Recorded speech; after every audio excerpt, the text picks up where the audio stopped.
নমস্কার। শরীর ভালো, মন ভালো, খেলা কি ভালো লাগে? কথা বলেন নাকি ভালো লাগে?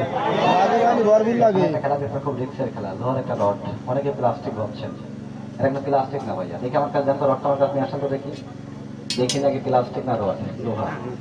দেখা ধরেন তাপা, দেখেন তো রড নাকি নাকি প্লাস্টিক। সমস্যা নাই তো ম্যাডাম, যখন গানটা গাবেন